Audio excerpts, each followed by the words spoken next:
they may turn again. Let them even have their swing. They're young and wanton. The next storm, they'll come galloping home, whining as pigs do in the wind. Would I have my daughter anyway? Would you have had her with child, man? Tell me that. I care not if an honest father got it. Well, you might have had her so in this good time, if my son had had her. You say that Pedro charged you here should wait him. He has all slipped the time, as in his letters of speed, charged me to wait here too. I fear some bad event is ushered in by this delay.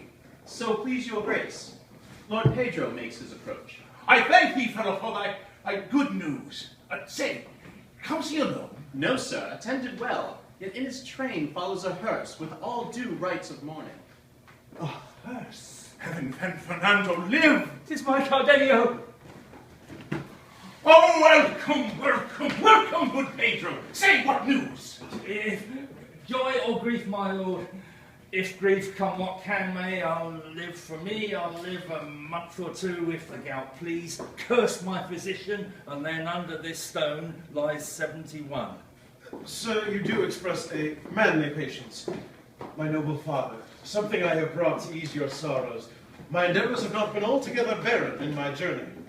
It comes at need, boy, but I had hoped it from thee. The company I bring will bear me witness the busiest of my time was spent on this employed on this good task. Don Bernardo finds beneath this veil his daughter.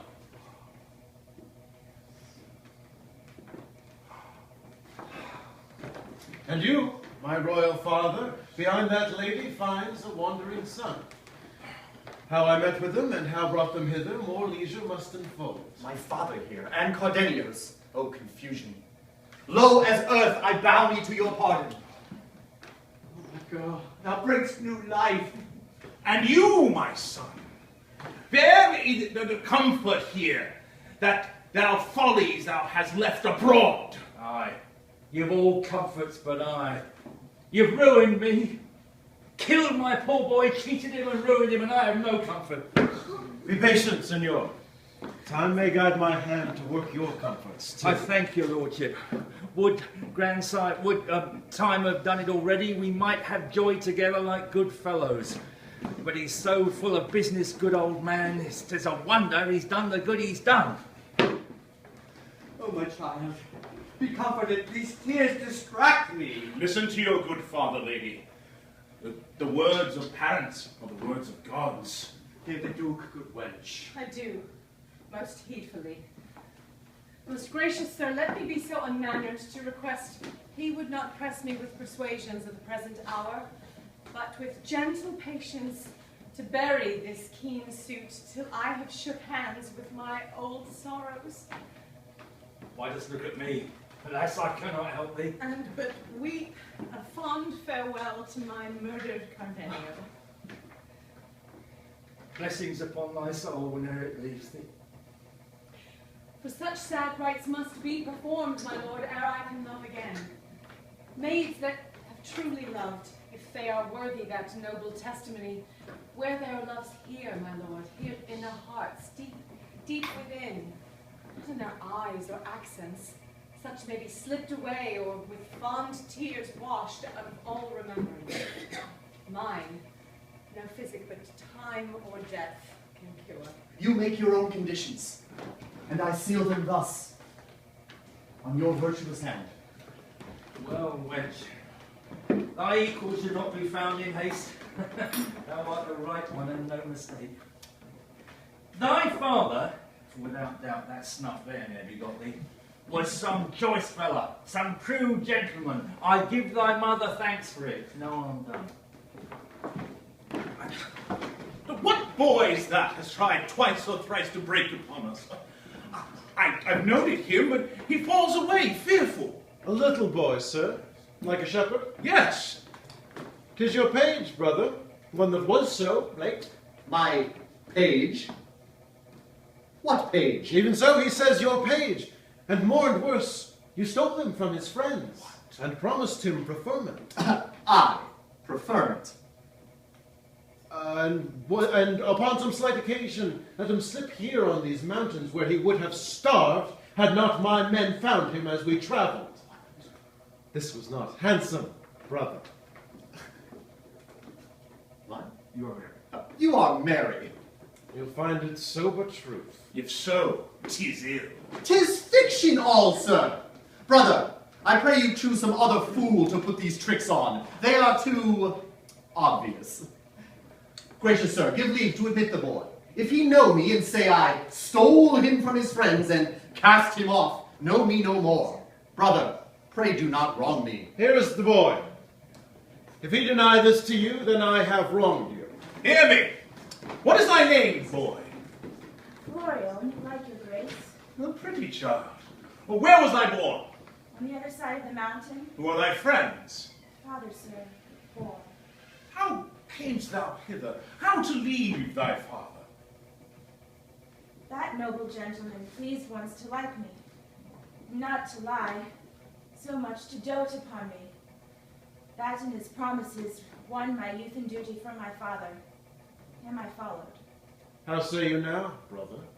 Aye, my lord, how say you? As I have life and soul, 'tis all a trick, sir. I never saw the boy before. Oh, sir, do not call upon your soul to witness in a wrong, and it is not noble to despise what you have made thus. If I lie, let justice turn all her rods upon me. Fie, Fernando. There's no trace of cunning in this boy. Oh, sire, a good boy. Be not fearful, child. Speak thy mind. How did it sure intendedst thou shouldst have been a wench? Then it had been no marvel he had bobbed thee. Why did he put thee from him? That to my knowledge is yet unknown, sir. For my faith, he could not. I did not deceive him. For my service, give him no just cause. Nor can I steal. That cannot be anything to my undoing. No, nor lie. Though my breeding is low, 'tis honest. Weep not, child.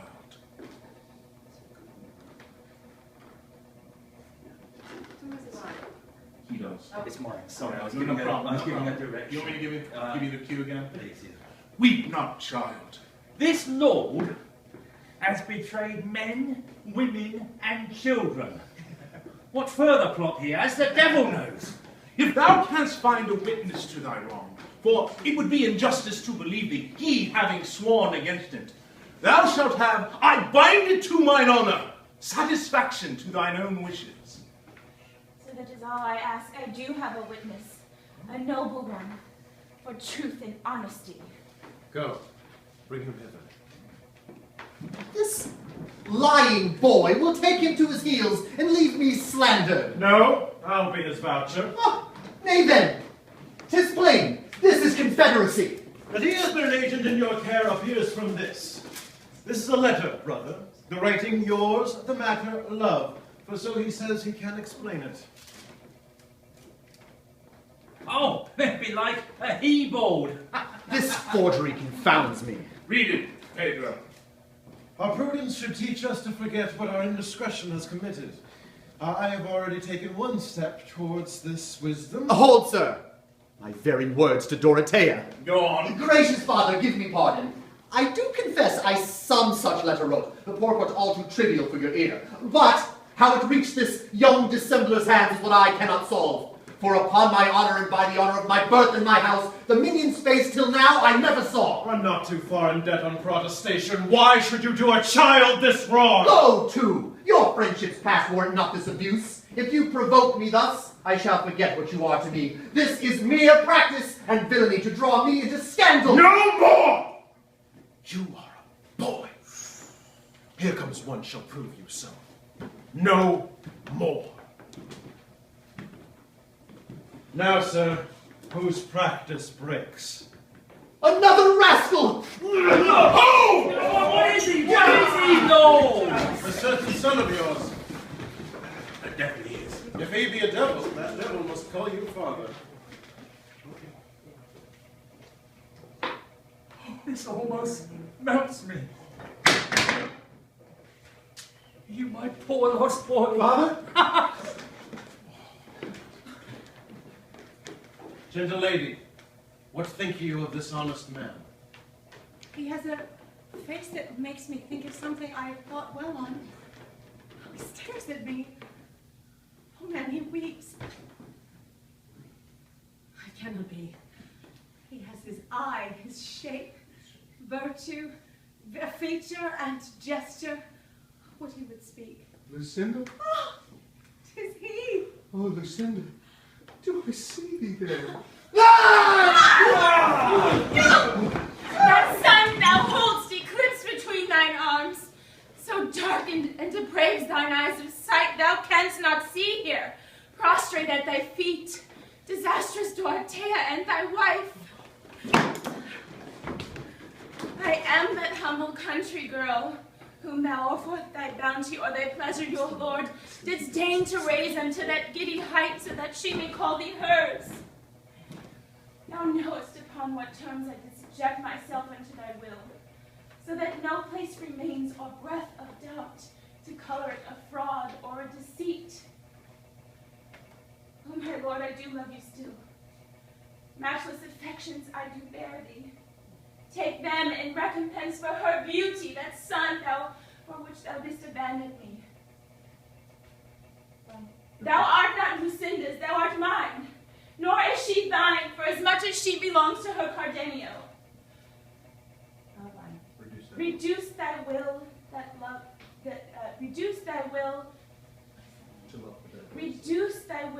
to love her, then address her that hates thee. Do not abandon me to my dishonor. She looks as beauteous and innocent as when I wronged her.